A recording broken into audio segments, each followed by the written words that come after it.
What is going on?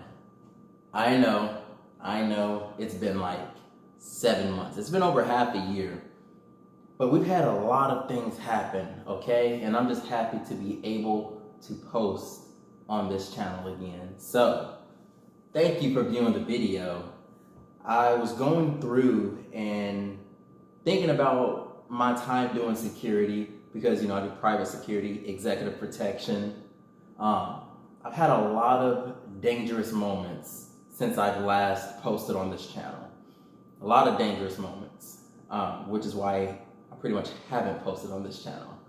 But people always ask me, whenever they find out I've been a martial artist for 22 years, yes, I have my black belt, and they ask, does that karate stuff really work in real life?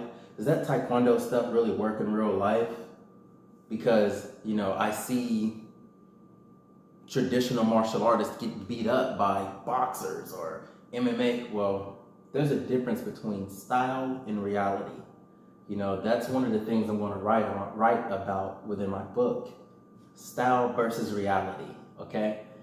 And as I was thinking of the benefits of practicing traditional martial arts, but also understanding reality from being deployed overseas, from doing executive protection and security in dangerous areas,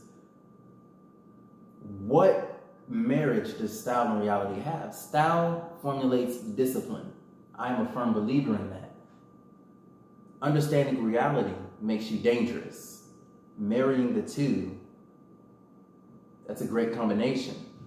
And I was thinking of a quick fight story as I was going through this in my head. I'm like, what experience do I have that relates to this? And here's a quick fight story. Here I am doing security. They say, hey, they're fighting by the bar. So I go over there, me and a couple other guys, and these gentlemen are fighting. They're not fighting me, so I don't have an attitude with anyone. I just need you all to move it outside, okay? Now, there's a person standing there just like this, not engaging in, he's just watching the fight. Now, the moment I adjust these guys to get them outside, the dude that was standing there reaches over my arm, hits me, boom, cuts my eye right there, okay? So he hits me, and I'm looking at the ground, but I see his fist out of my peripheral because my head turned to lessen the impact. It's just practicing traditional martial arts. So his arm's there. So I grab his fist and I trace his arm up to his head, take a step back, yank his head towards me, the knee meets him halfway. This is the first jumping knee I've ever thrown in a real life situation, okay? In the military, I've front thrust kicked people, we've kicked doors in, we've done stuff like that. But as far as doing security, to do a jumping knee out of pure instinct, it was, okay, here's what's next. Boom, here's what's next. There was no thinking, it was only reaction.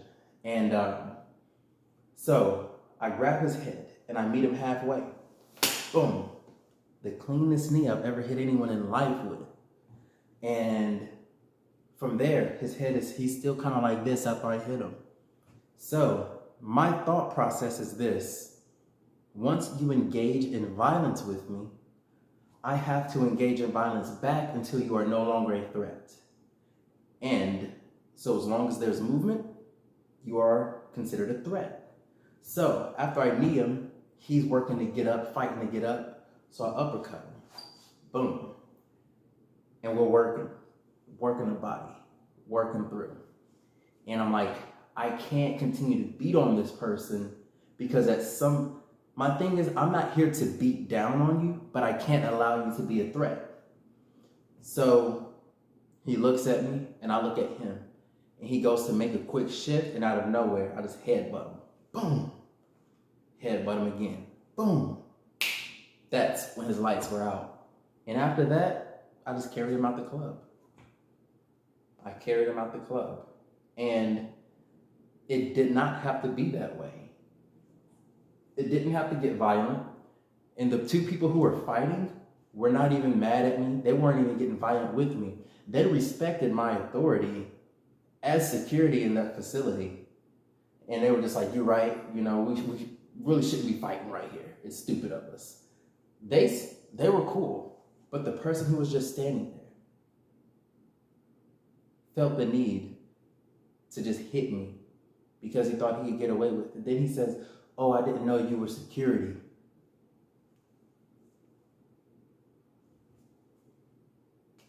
And this was around my neck that night. That's crazy, right? But to circle back and ask, hey, does that martial arts stuff really work? Yes. Yes, it does. It really does work. And the reason in which I think traditional martial artists get smoked when it comes to dealing with MMA, boxing, or like actual street fighting is because they have not differentiated style and reality. Just because you can throw a back fist doesn't mean you're going to be accurate whenever you're under pressure. Just because you can throw a side kick doesn't mean it's going to be your strongest technique whenever you're under pressure and your life is in danger. Sorry about that, my camera died. So let's wrap this up. Just because you have thrown techniques, just because you are good at throwing techniques, doesn't mean that you understand the reality behind danger. And the reason that traditional martial artists get smoked is because they don't understand applied danger. Amateur boxers get their noses broken, their lips busted, day one. A lot of martial artists, we sit here and we go through our traditional techniques without actually engaging in full contact and understanding danger. I was blessed to have my instructor who taught me from day one to always be prepared. So I hope that is a message I can relay to those that I teach in due time to understand style and reality and what it truly means to apply violence when necessary. Until then, I'm out. It's been a pleasure.